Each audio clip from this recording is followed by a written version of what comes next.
hindi magbabago yung lasa. Nutrition texture nandun pa rin. Parang cheater siya. May tanong ako kasi may nakita akong review na ito. Parang nilagay niya ata dyan sa ano? Sa Prime Fresh. Sa Prime Fresh, tapos nangasim yung mga... Baka naka-minimum yun, sir. Naka-minimum? Pag naka-minimum lang siya, pang beverages lang po yun. Hindi siya kailangan max. Naka-Prime Fresh Plus, o kaya naka-medium temperature. Ano yung Prime Fresh Ito Plus. po. Ayun yung may... Ito Dapat yan Pagka yung mga So, naka-maximum, ganun. Pwede siyang medium. Tapos, paano pupunta sa Prime Fresh? Pangapat, pag naka-maximum, pindutin niyo ulit, sir. Yeah. Yan yung medium. Yan po yung Prime Fresh Plus. Yung medium, sa po, dalawa, sa po. Yan po yung either medium or Prime Fresh Plus ang setup niya. Opo, yung pinaka-suggested na temperature is medium para gumana sa economy. Okay, para ano siya? Medium po yan. Pagka nakabukas lahat, medium lang lahat. Okay. Para mag-auto siya. Ganun. Automatic na po siya. Yung freezer din, ganun din. Ganun din, lahat yan. Medium lang. Sige po, pinit-pinit nyo lang siya. Sige po, balik nyo lang. Yan. Okay. Ito Prime Fresh. Ganun din. Pag napindot naka-medium nyo na yan, naka-medium na yan siya. Okay. Ayan. Mga-settings na po yan. Automatic save na po yun. Itong fridge, yan yung isa doon. Ito po yung fridge. Dito po yan yung pinaka... Ano ito? Saan yung settings? Medium din siya. Hanggang max. Ito medium ito. Yung quick freeze, paano to? Pindutin din to? Hindi po, dito po kayo pipindot. Pagkagawa po, naka-maximum na sa freezer. Quick freezing. Yan yung po yung mas malakas po magpalamig. Negative 25 degrees Celsius po yan. Pag puno itong freezer, saglit lang magpo-frozen. Kung gusto namin makatipid, hindi namin pipindutin to. Medium nila. Ginagamit na po yung quick freezing pag puno-puno yung freezer. Pag may kailangan kang i-freeze agad, ganun. Paano kunwari nakapag-quick freezing ka na, tapos ibalik mo na lang sa medium, okay na yan? Pwede yun. May time lang po kasi si quick freezing. Alam ko nasa 1 hour lang siya, babalik siya sa... Mag-automatic naman. Pag naabot na kagad yung cooling point na negative 25. Okay. Kunwari, nagmamadali ka lang i-freeze, gano'n. Wala ba isang pindutan niya lahat naka-equal? Medium. Kasi po iba-iba siya ang temperature control. Pag isa lang po yan, pag minaksimum nyo to, maximum din to. Kaya po iba-iba siya. Isang click na gano'n lang. Isang click na economy. Economy wala. May medium nyo lang siya, tuloy-tuloy na yun kahit din nyo na yan. Okay. So ito, Prime Fresh. Yan. Yan, medium. Freezer, naka-max. Max yan. Ito. Quick freezing. Minimum yan. Max, naka-max. Max yan. Minimum, medium. Okay. So lahat yung medium. Lahat po. Freezing. Opo, lahat po yan, maximum. Sa loob po yan ng 3 hours hanggang 5 hours, walang laman. After po nun, baba nyo na po yung temperature sa medium, lahat po yan. Tsaka siya pwedeng lagyan ng laman. Ano yung ilaw yung economy? Automatic. Pag naka-medium po, lahat. Pag naka-medium po lahat, yung ilaw yan. Pagka po naabot yan yung cooling point, yan. Wala po po yan, di ilaw yan. Kasi po may days po yan eh. Ito lang ba yung ilaw? Itong wala naman yan? Opo, ito lang po yung ilaw. Sa ilalim yan, sir, meron siyang bilog pa. Ano yun? Yung light sensor po yun. Yung light sensor na yun, madidetect niya po yung ilaw kung patay na o buhay. Pag nadetect niya kung patay yung ilaw doon sa pinaglalagyan niya, kung saan na po siya mag-adjust ang temperature.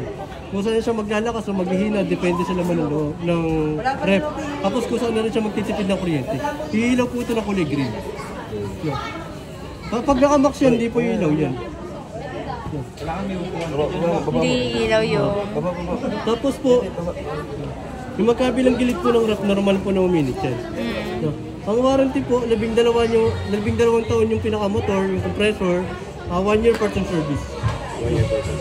May anong year, for example, na replaceable yung item? For example, ilang years? Basta under warranty, sir, case-to-case basis ang call. Hindi, yung under warranty, ilang years yung warranty niya? 1 year po.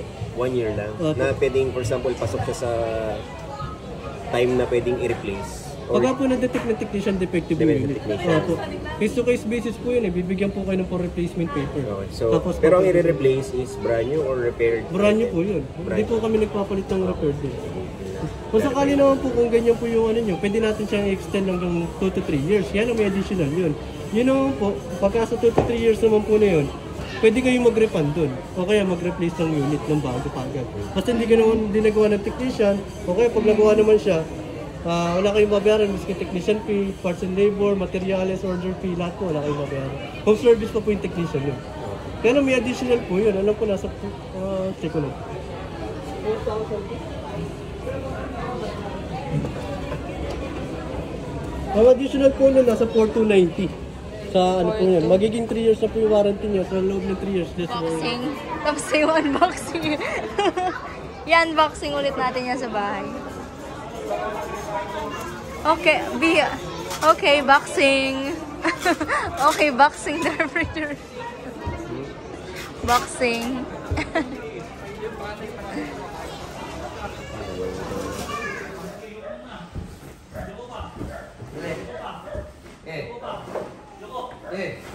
Okay na, bubuhat ako ha.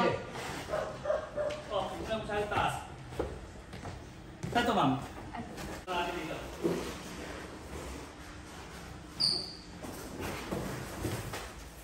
Isa.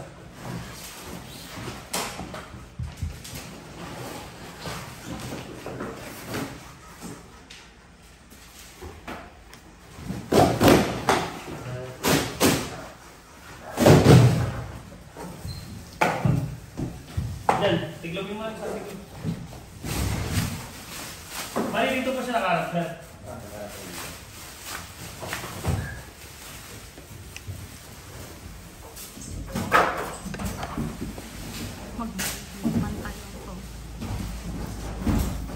Tayo, pagka.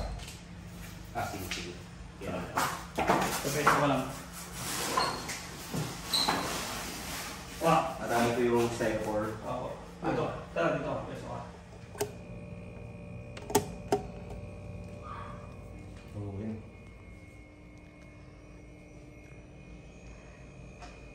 Ilaw na siya. Yes. Yan. Okay. Unboxing the Panasonic. Wait lang, ang ilaw dito. So, let's open. Ito mo, open mo itong hawak mo. Basta na natin yung ilaw. Yan. Okay. Okay. Okay, unboxing. Yan, tanggal natin yung mga tape. Mahirap siya. Mahirap pala.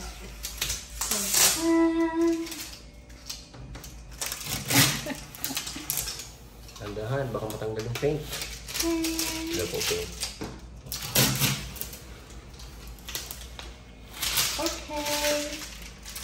And alright, let's open. Ta-da! Here's our ice maker. Here's the freezer. Dapat tinagal muna natin ito bago natin pinaksak. Okay. Remove all the tape here, there, and everywhere. Wow, bagong-bago. Okay. Good, that's the freezer. It's the bottom freezer. Okay, meron pa ditong plastic. ASMR. Open this part. Okay. So here, we got some tape here. Right. Take it off. Take it off. Take that off. Take it off. Okay. Take it off.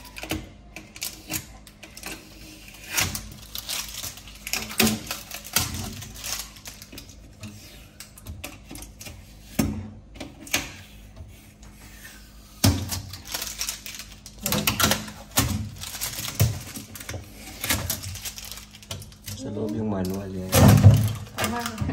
Manual pa sa loob. Dahan.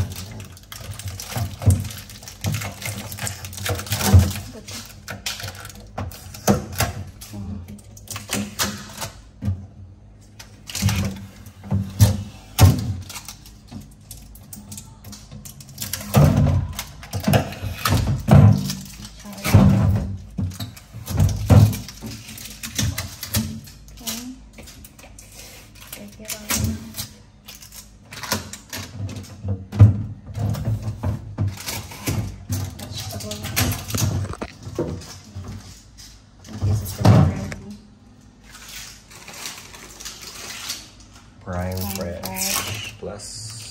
Pag nilagay ba ako, magiging fresh ba ako? Char! Lagay kita dyan. Prime Fresh Plus. Yeah.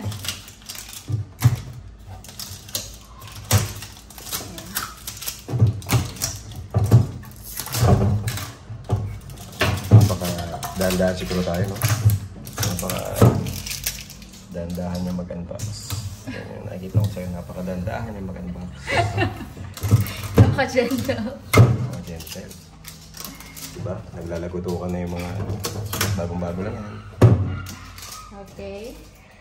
And... ayaw matanggal.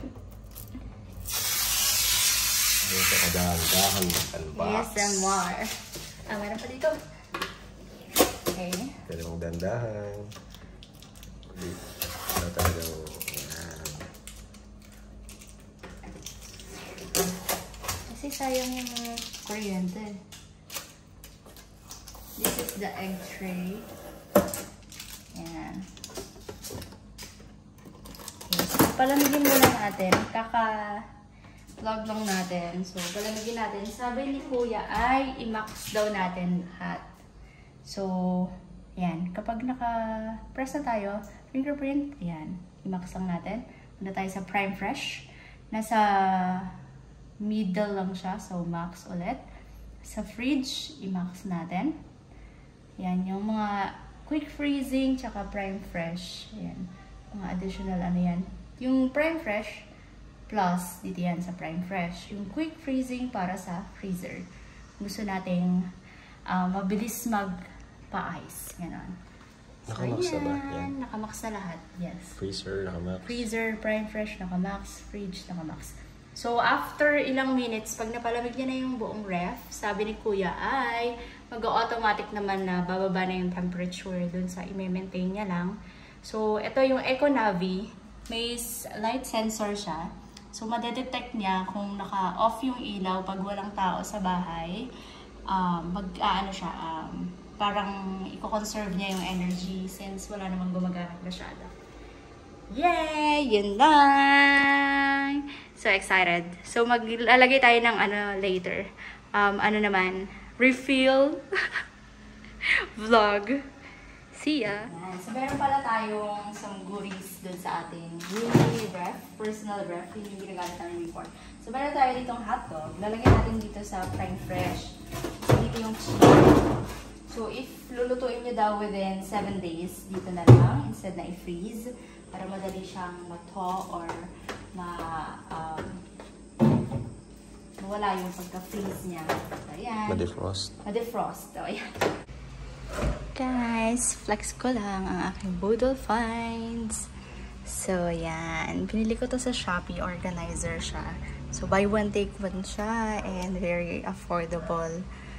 So, yan. Para mas organize yung fridge natin. So, hindi mo na kailangan, hindi ka mahihirapan na ayusin yung mga stocks mo. Ayan. Pwede rin siyang stock or magpatungin if ever you need more space. Ayan.